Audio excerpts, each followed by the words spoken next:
Je suis en train de commenter les principales fonctionnalités du code et je conseille de le faire parce que euh, je commence à voir que le code grossit et qu'il il va y avoir de plus en plus de choses à faire. Ça va me permettre d'y revenir par la suite. Et si j'ai oublié une petite chose, eh bien, les commentaires vont m'aider. Alors pour les commentaires en JavaScript, il faut mettre 2 slash et après on peut mettre n'importe quel texte. Je vais faire une autre modification toute simple. Je vais créer une variable par ici par exemple qui va correspondre à la taille de la balle. Donc je vais donner le rayon de la balle, donc je vais faire balle rayon et je vais donner la valeur 10. Voilà. Et cette variable, eh bien, je vais l'appeler plutôt quand je dessine ici le dessin. Alors en fait, voilà, ça va donner directement le rayon de la balle pour le dessin, pour la fonction dessine balle. L'avantage, c'est que j'ai tous les paramètres ici que je peux changer et si je réutilise le rayon de la balle à un autre endroit du code, j'aurai pas à modifier à chaque fois la valeur. Pour le moment, on voit bien que la balle traverse la fenêtre Canva et du coup, je souhaiterais qu'elle qu'elle rebondisse sur les bords. Donc il y a des bords en haut et des bords en haut et en bas et des bords à gauche et à droite. Et on va gérer différemment les deux. Alors, je vais commencer par exemple par m'intéresser aux bords gauche et droite. Je veux que la balle rebondisse à gauche et sur le bord droit. Donc, ce qui m'intéresse ici, c'est la valeur en abscisse, c'est-à-dire x. Et donc, je vais faire un test sur la valeur de x, de l'abscisse de la balle, plus l'incrément. Voilà, je vais faire un test ici, on va voir ce qu'on va mettre dans ce test. En tout cas, si ce test est vrai, eh bien, ce que je vais faire, c'est que au lieu de continuer d'avancer, donc au lieu d'incrémenter, je vais incrémenter dans le sens opposé. Donc je vais faire, au lieu de faire dx, je vais faire moins dx.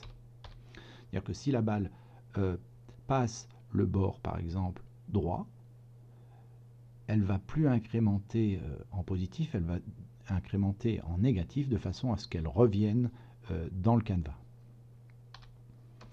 J'en profite pour faire la même chose, donc je ferai quelque chose d'assez semblable avec les bords haut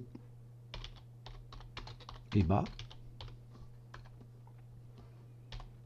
Mais cette fois-ci, je vais m'intéresser plutôt à l'ordonnée de la balle. La position en ordonnée. Alors la position en ordonnée, donc Y plus le petit déplacement. Et là, même chose, si la balle dépasse le bord, par exemple, le bord haut, eh bien, je vais changer l'incrément en prenant l'opposé, donc moins dy, de façon à ce qu'elle aille dans l'autre sens. Voilà. Là, ça devrait bien fonctionner. Alors, maintenant, il faut que je remplisse les tests. Alors, pour le test sur les bords gauche et droit, donc je vais commencer par m'intéresser au cas où la balle dépasse par la droite, c'est-à-dire elle dépasse le bord droit. Donc on est dans le cas où x plus dy est supérieur à donc la fenêtre, donc la taille de la fenêtre c'est sa largeur, voilà, Mais il faut tenir compte que la balle a un rayon, donc il faut enlever ce rayon.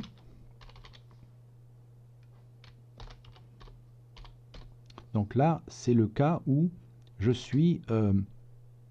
dépasse, donc les coordonnées de la balle sont plus grandes que le bord droit, que l'extrémité droite de la fenêtre.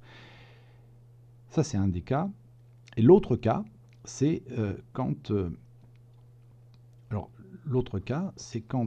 x plus dx, cette fois, est plus petit que le bord gauche. Le bord gauche, il vaut 0, donc c'est juste la longueur du rayon de la balle. Alors, c'est l'un ou l'autre. Pour dire où, on va utiliser les deux barres comme ça. Donc, l'un ou l'autre, eh bien, on va changer la valeur de x en son opposé. Je vais faire la même chose avec le bord haut et le bord bas. Alors, si l'ordonnée y plus le petit déplacement dy de la balle est supérieur à la taille, la hauteur de la fenêtre, moins le rayon de la balle,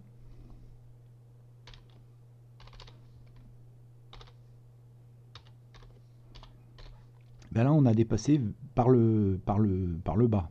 C'est-à-dire qu'il va falloir, il faudra changer l'incrémentation.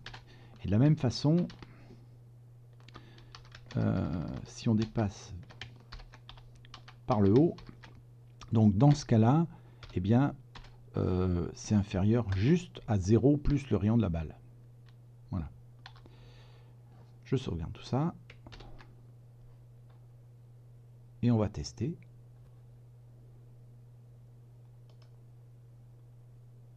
Voilà. Voilà, on voit bien que tout fonctionne bien. Je reviens juste sur une petite explication. Si j'avais pas tenu compte du rayon de la balle, c'est-à-dire si j'enlève tout ça, là je vais mettre 0 juste. Vous allez voir que, on va voir que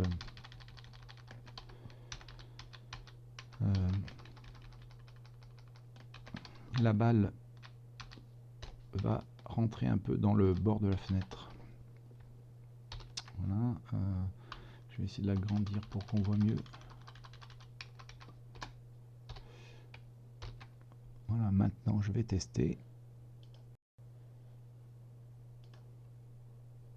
Voilà, là on voit bien que j'ai pas tenu compte du rayon de la balle et la balle rentre dans les bords de la fenêtre. Elle rentre de la moitié, elle rentre de la longueur du rayon.